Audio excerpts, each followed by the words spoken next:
is like the foundation of writing a content. A content written without SEO optimization is like um, having a tea without milk. Okay? That's the main ingredient of one's content. उसके अलावा you have keyword. What is a keyword? Your keyword is something that is responsible for SEO optimization. अब SEO optimization आपके पास होती क्या है? SEO means S means search, E for engine and O for optimization. Search engines क्या होते हैं? Can someone tell me? If you can speak in mic, that would be great because I'm not able to read your messages. Amir has said Google, Firefox, or any other site which you search for something and it gives a result. Yes, exactly.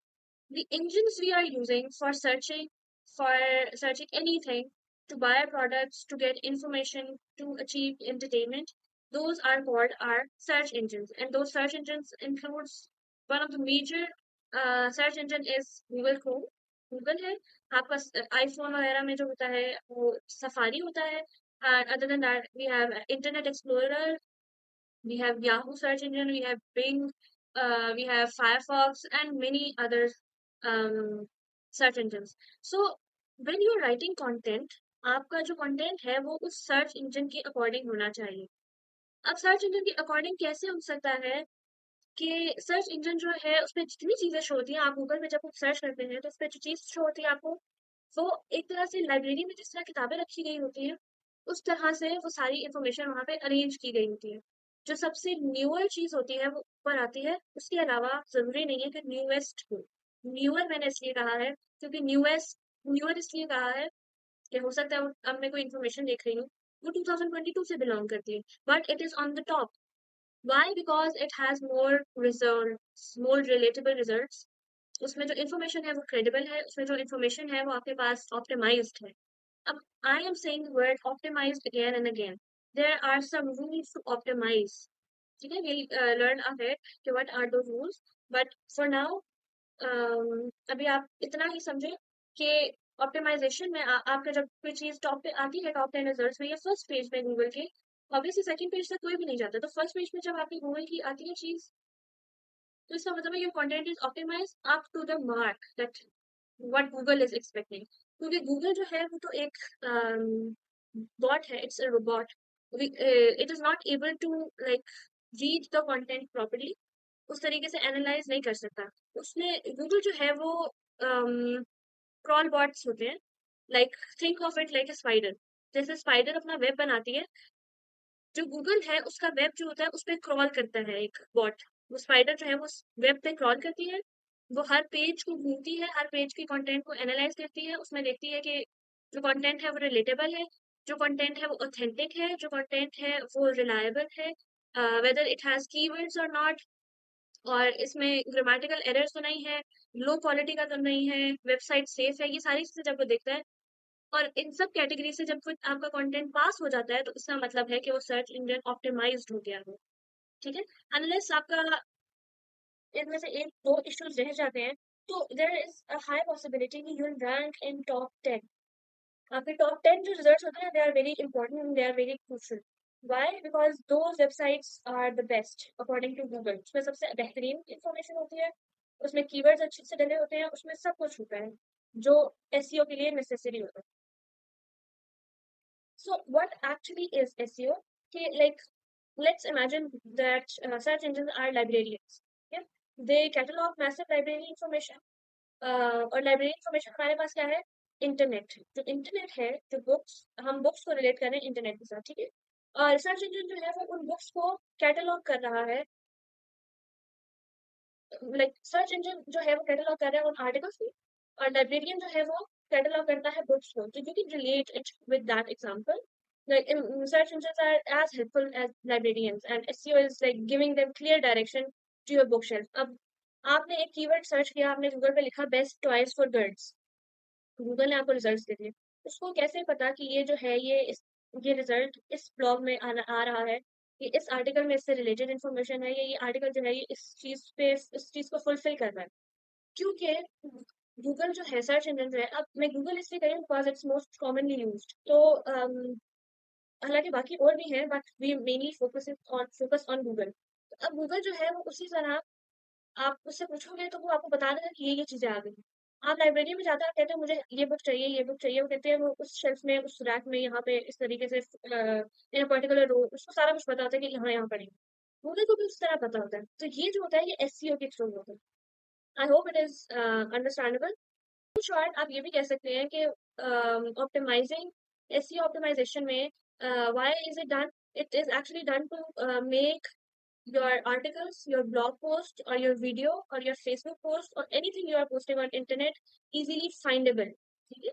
आप Google के लिए काम आसान कर रहे होते हो, उसको एक कैटेगरी में दे रहे होते हो कि this is the category that we are providing you information about, तो you have to categorize in this particular section. ठीक है? फिर आपके पास, आपको ये पता होना चाहिए कि एसईओ में आता क्या क्या है। सबसे पहले तो आपका कंटेंट आता है। कंटेंट होगा तो एसईओ होगा।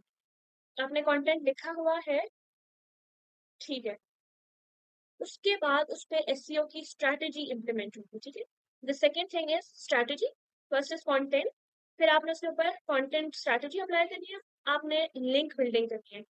अब लिंक बिल्डिंग के क्या कैसे होता है, let's suppose, let me share another screen for example, are you guys able to see it?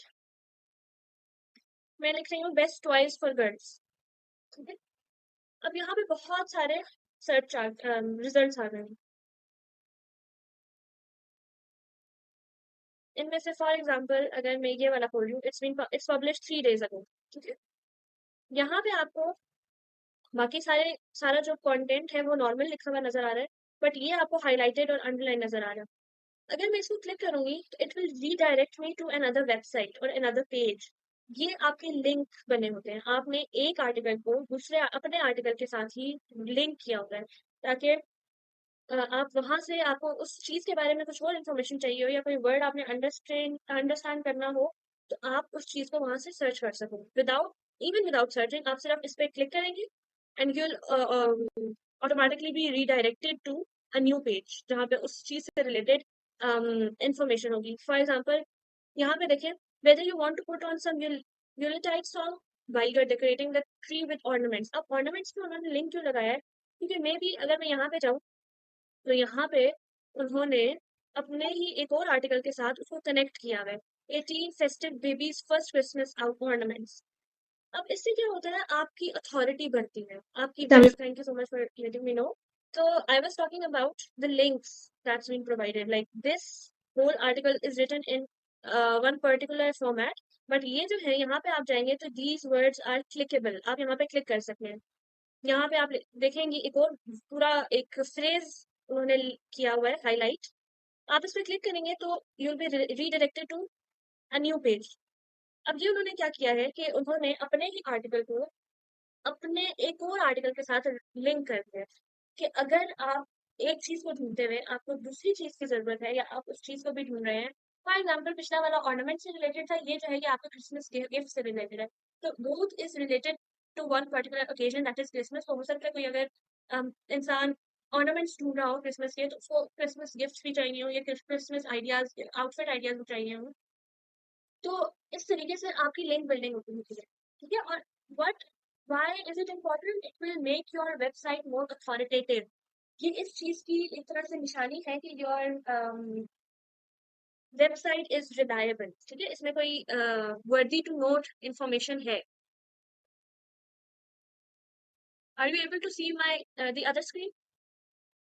अच्छा, यहाँ पे अब हमने, ये जो थी ये लिंक बिल्डिंग थी। अब लिंक बिल्डिंग में दो चीजें होती हैं, आप या तो अपने ही कंटेंट में वर्ड्स को अपने ही किसी और आर्टिकल के साथ कनेक्ट कर सकते हैं, या फिर आप किसी और जगह पे, किसी और अच्छी वेबसाइट पे, for example website, for example Wikipedia है, आप अपने कंटेंट को विकिपीडिया से लिंक कर रहे हैं।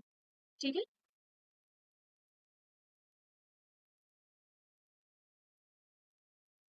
उससे आपकी वेबसाइट और ये बैकलिंक्स बन जाते हैं आपके। बैकलिंक से आपकी वेबसाइट की इंपॉर्टेंस बढ़ती है, आपकी वेबसाइट की रैंकिंग बढ़ती है, और वेबसाइट जो है वो बेहतर बेहतर ऑप्टिमाइज होती है। ये ऑप्टिमाइजेशन में आता है। ठीक है, फिर आपके पास आता है सोशल नेटवर्क। सोशल नेटवर्क में क्या आता है, सोशल नेटवर्क्स कौन कौन से होते हैं?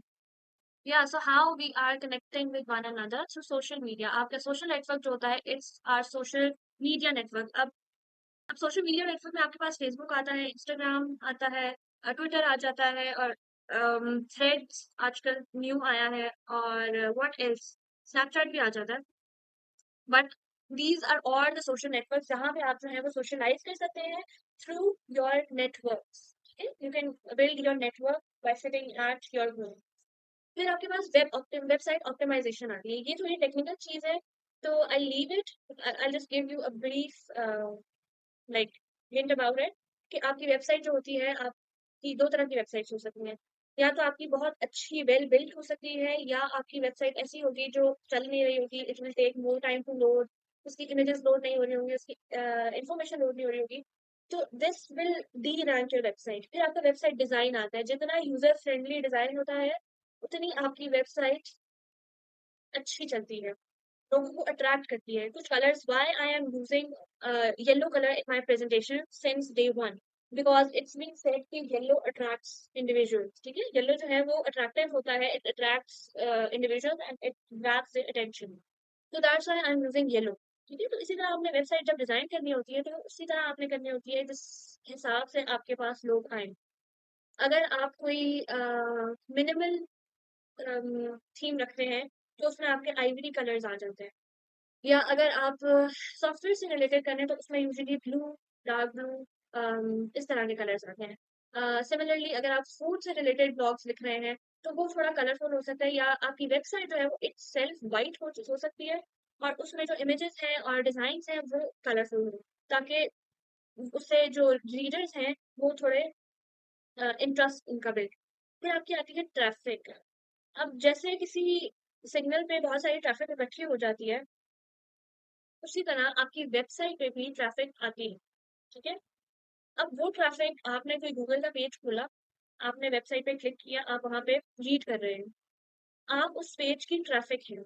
ठीक है, you are reading that page, you are going on that page. ठीक है, अब वो ट्रैफिक जो है वो ऑडियंस की होती है। ठीक है, जैसे मैंने आपको लेक्चर में बताया था व्हाट इज आवर ऑडियंस, तो हमारी जो ऑडियंस होती है उसको हम ट्रैफिक कहते हैं। ठीक है, जितनी ज्यादा ट्रैफिक होती है उतनी ज्यादा आपकी वेबसाइट बेटर, इसका मतलब है कि लोगों के लिए वो रीचेबल है वेबसाइट, लोगों के लिए अंडरस्टैंडेबल वेबसाइट है, तभी ट्रैफिक ज्यादा है। वो वेबसाइट एसईओ ऑप्टिमाइज्ड है, तभी आपकी ट्रैफिक बढ़ रही है, आपकी रीडेबिलिटी बढ़ रही है, आपकी अथॉरिटी बढ़ रही है।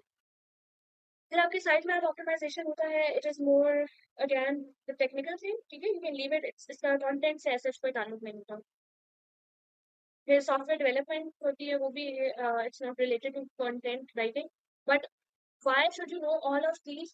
Because these are included in SEO. ठीक है, when you are interviewing for a job, for content writer, the interviewer might ask you this question कि क्या क्या चीजें इसमें इंक्लूड हो सकती हैं, क्या क्या चीजें आती हैं, तो you should know about that. फिर उसके बाद आपका फीडबैक आ जाता है कि हो सकता है लोग बताएं कि यू लैक है, आपकी ये मसला है, आपके ये बग्स हैं, या आप यहाँ पे लैग कर रहे हैं, इसको इस तरह से बेटर होना चाहिए, तो that's how you can incorporate feedback in your website by making it better.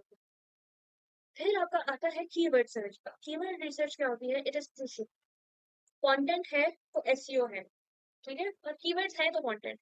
Like you can say कि पहले कीवर्ड्स आते हैं, फिर टॉप पे कीवर्ड्स है, फिर उसके बाद सेकंड पे आपका कंटेंट आता है, और थर्ड पे एसईओ आती है।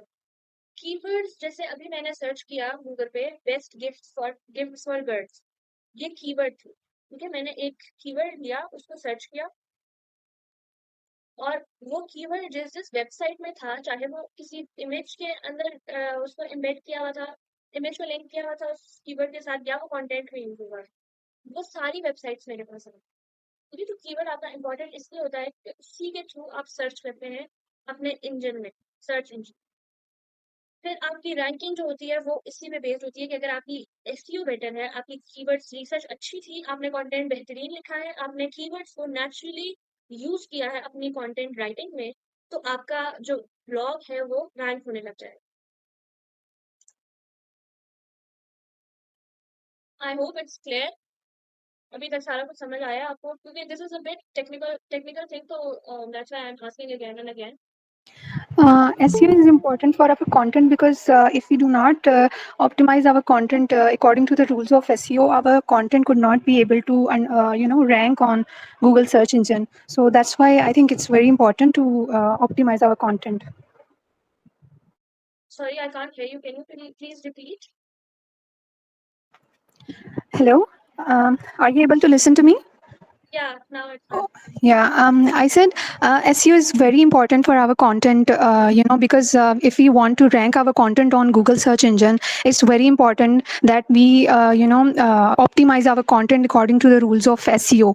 For example, title optimization, meta description, or image optimization, and all that. So I think that's why it's very important for us to optimize our content because it Yeah, makes us able to rank our content on Google.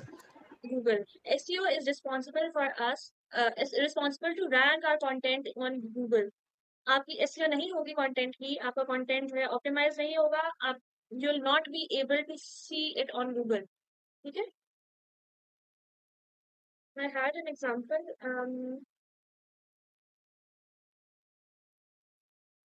Acha, we'll discuss that later because it's more relatable to our next topic. But let's say okay, you're a food blogger who just posted an amazing recipe for chocolate chip cookies, let's say, and you want anyone searching for best chocolate chip cookie recipe to see your creation. ठीक है, आपने एक चीज upload की, cookies, chocolate chip cookies की recipe, और आप चाहते हैं कि जो भी सर्च करे गूगल पे best chocolate chip cookie recipe, तो आपकी वेबसाइट वहां पे शो हो. अब एसईओ से क्या होगा? It will make sure that your recipe gets to the top of the result. It's like if your content is relatable, you have used the keyword in the content and related keyword. अब एक content में एक ही keyword नहीं होता, there are multiples. ठीक है, और आपका हो सकता है कंटेंट जो है वो किसी डिफरेंट कीवर्ड के लिए रैंक कर रहा हो, किसी डिफरेंट कीवर्ड के अकॉर्डिंग. तो आपका जब सर्च इंजन पे शो होगा तो इसका मतलब है कि your content is optimized, relatable, and Google thinks that it will provide information to the users. ठीक है. फिर आपके पास एसईओ में आता क्या है? एक तो आपके पास एसईओ राइटिंग होती है. एसईओ राइटिंग क्या है? आपकी कंटेंट राइटिंग. आपने कंटेंट में कीवर्ड्स डाले हैं, आपने कंटेंट में जो है वो सेंटेंसेस जो है वो छोटे लिखने हैं, लेस देन 20 वर्ड्स.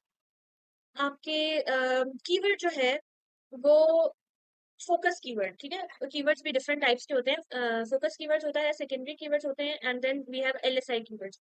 आपका जो फोकस कीवर्ड है that will be responsible, that will play the major role in ranking your content. आपके कंटेंट को गूगल पे शो करवाने के लिए वो सबसे इंपॉर्टेंट रोल प्ले करेगा. आपने क्या करना है एसईओ राइटिंग में? आपने उस कीवर्ड को नेचुरल तरीके से सबसे जो टाइटल है उसमें यूज करना है. ठीक है. उसके बाद आपने फर्स्ट 100 वर्ड्स जो आप लिखेंगे इंट्रोडक्शन के उसमें यूज करना है. ठीक है, कीवर्ड अपना. उसके अलावा आपने मेटा डिस्क्रिप्शन, आपने पूरा आर्टिकल लिख लिया अपना. या चले let's first focus on SEO writing ही. ये आपने सबसे पहले हेडिंग में लिखा. ठीक है, हेडिंग मीन्स द टाइटल. फिर उसके बाद आपने फर्स्ट 100 वर्ड्स जो आप कंटेंट लिख रहे हैं उसमें लिखा. और उसके बाद जो है 6 to 7 टाइम्स आपने थ्रू आउट द कंटेंट उसको स्प्रिंकल कर दिया. जहां पे वो नेसेसरी था, जहां पे उसकी लॉजिक बन रही थी, आपने वहां पे वो कीवर्ड डालना है. उसके अलावा कंटेंट के अलावा, पैराग्राफ्स के अलावा आपने एक हेडिंग्स में भी डालना है. अब हेडिंग्स जो होती है वो H1 भी हो सकती है. H1 जो होती है वो आपका टाइटल होता है, H2 भी हो सकती है, H3 भी हो सकती है, और H4 भी हो सकती है. अब I don't know if you guys are aware of headings or not. Let me share my screen so I can tell you what are the headings basically.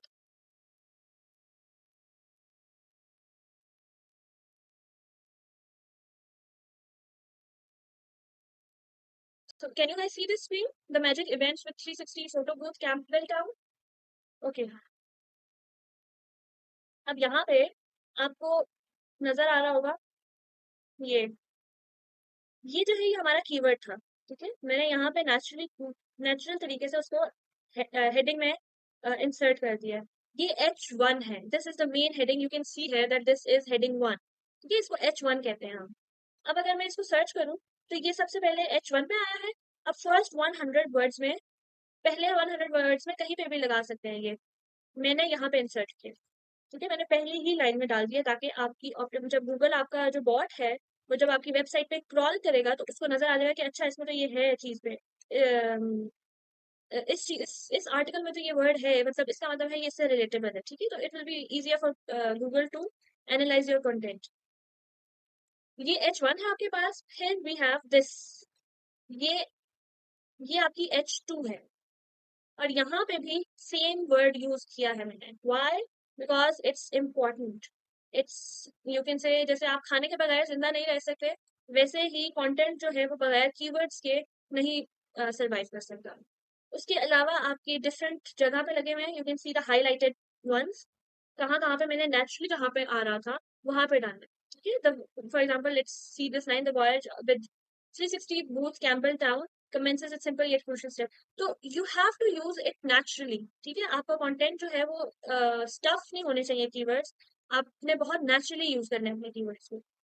फिर आपका आता है मेटा डिस्क्रिप्शन। अब मेटा डिस्क्रिप्शन क्या होती है? आपने जब ब्लॉग को या आर्टिकल जो है, when you have completed it, जब आपका वो कंप्लीट हो गया है, तो आपने उसके बारे में इंफॉर्मेशन लिखनी है जो आपकी गूगल के पेज पे अपेयर होगी। फॉर एग्जाम्पल,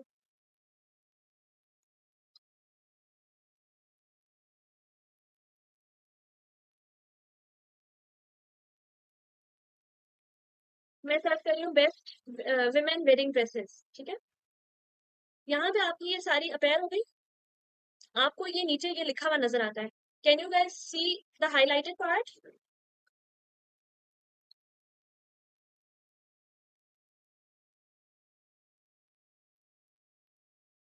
ये जो होता है आपका, ये बता रहा होता है कि आपके इस कंटेंट में आप जब इस पर्टिकुलर वेबसाइट पे जाएंगे तो आपको क्या दिखाई देगा, आपके लिए क्या चीज इस वेबसाइट में है।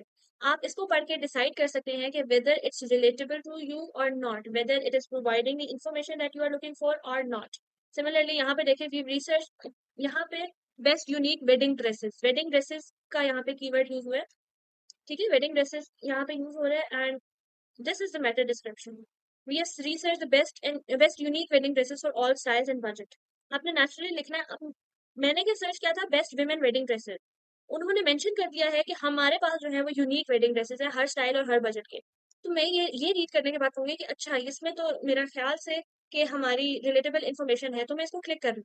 ठीक है, क्लिक करने के बाद आप इसको चेक कर सकते हैं आपसे रिलेटेड है नहीं है जो इन्फॉर्मेशन आपको चाहिए। So that's how meta description work. ये बताती है कि whether your information, whether your website is eligible for particular information that has been searched. ठीक है, फिर आपके एसईओ फ्रेंडली यूआरएल्स आते हैं। अब यूआरएल्स क्या होता है?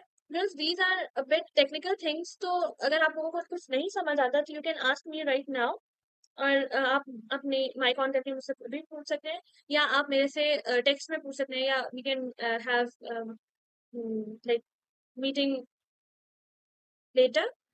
ठीक है, एसईओ फ्रेंडली यूआरएल्स क्या होते हैं? Let's see this again. Can you guys see this search bar? यहाँ पे चले, आप ओपन बेशक ना करें, बट ये जो मैंने चैट बॉक्स में भेजा है, यहाँ पे आपको नजर आ रहा है लिखा हुआ यूनिक वेडिंग ड्रेसेस। ये जो लिंक भेजा भेजा है मैंने, ये आपके पास यूआरएल है। ठीक है, यूनिफॉर्म रिसोर्स लोकेटर। ये हर वेबसाइट का अपना पर्टिकुलर होता है, जैसे हमारा आईडी कार्ड नंबर होता है या हमारा फिंगरप्रिंट होता है, उसी तरह ये भी हमारे पास एक यूनिक आइडेंटिटी होती है। ठीक है, अब इस आइडेंटिटी से क्या हो रहा होता है कि वो आपको बता रहे हैं कि आपका जो वेबसाइट है, आपकी जो आर्टिकल या ब्लॉग है पर्टिकुलर, वो किस चीज से रिलेटेड है। यूनिक वेडिंग ड्रेसेस है तो मेरा कीवर्ड भी आ रहा है वेडिंग ड्रेसेस का, और उसके अलावा यहाँ पे हमारे पास एसईओ फ्रेंडली भी आ रहा है, कीवर्ड भी आ गया आपका, और आपकी आर्टिकल से रिलेटेड इन्फॉर्मेशन भी किसी को पता चल जाएगी अगर वो इसी चीज को ढूंढ रहे हैं। फिर इंटरनल लिंकिंग होती है। इंटरनल लिंकिंग मैंने अभी आपको बताया, जैसे आप अपनी ही वेबसाइट की किसी वर्ड को अपनी ही किसी वेबसाइट के आर्टिकल के साथ लिंक कर देंगे। ठीक है, फिर एलएसआई कीवर्ड होते हैं। अब एक तो आपका, जैसे मैंने अभी सर्च किया था बेस्ट विमेन वेडिंग ड्रेसेस। ठीक है, ये मेरा फोकस कीवर्ड। मेरे पास कुछ रिजल्ट्स जो है वो बेस्ट वेडिंग ड्रेसेस के या खाली वेडिंग ड्रेसेस के show. Why? Because they are mini keywords और LSI keywords।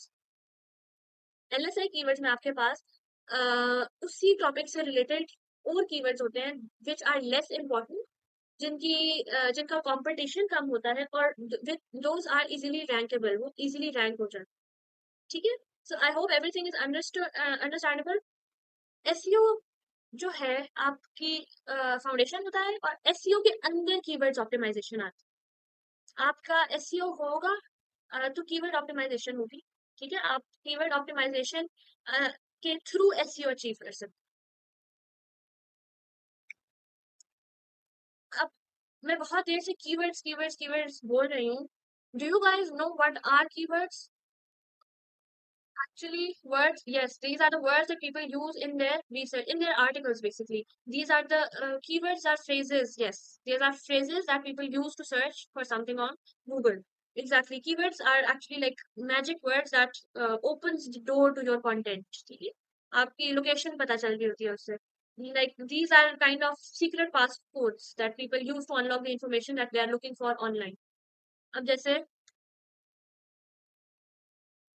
मैंने सर्च किया dragon GTR V2 electric scooter, ये एक स्कूटर का नाम है, जैसे गाड़ियां होती है ना, कोरोला, सिटी एंड एक्सेट्रा, वैसे ही ये एक स्कूटर का नाम है। मैंने ये सर्च किया गूगल पे, जब सर्च किया तो यहाँ पे बहुत सारे मेरे पास रिजल्ट्स आ गए। ये जो है ये एक्चुअली स्कूटर है।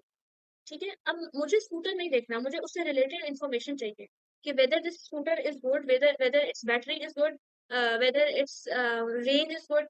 मैंने ये देखना है तो मैं उन वेबसाइट्स की तरफ जाऊंगी जो ज्यादा मुझे रिलेटेबल लगेंगी। ठीक है, फॉर इंस्टेंस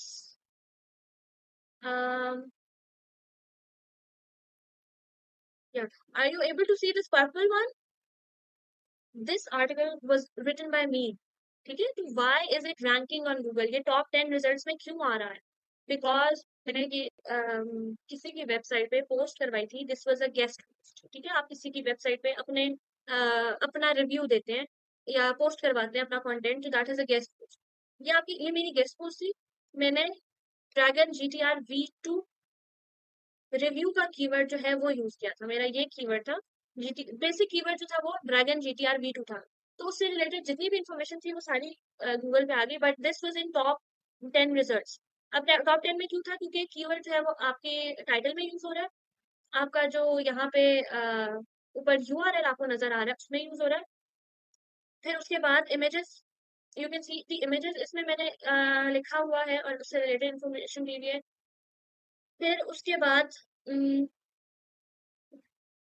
यहाँ पे मैंने दोबारा फर्स्ट 100 वर्ड्स में इस कीवर्ड को यूज किया हुआ है, और इसी तरह मैंने पूरे कंटेंट में ये कीवर्ड यूज किए हुए हैं, प्रॉपर ऑप्टिमाइज किया हुआ है, सेंटेंस स्ट्रक्चर करेक्ट लिखा हुआ है, और यहाँ पे मैंने इसको लिंक भी किया। अब ये लिंक इस ग्रीन वाले को अगर मैं दबाऊं तो I move to another website, ये वेबसाइट खुल गई है।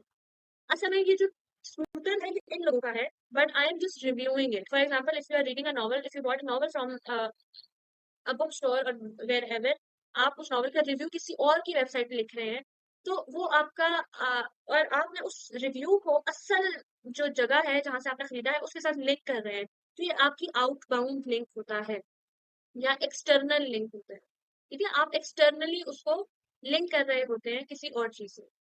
अब ये कीवर्ड्स आप कैसे सर्च करते हैं? सबसे पहले आपने देखना है कि आपके टॉपिक क्या है, आपकी नीश क्या है। नीश वो होती है जिस पर्टिकुलर इंडस्ट्री में आप काम कर रहे हैं।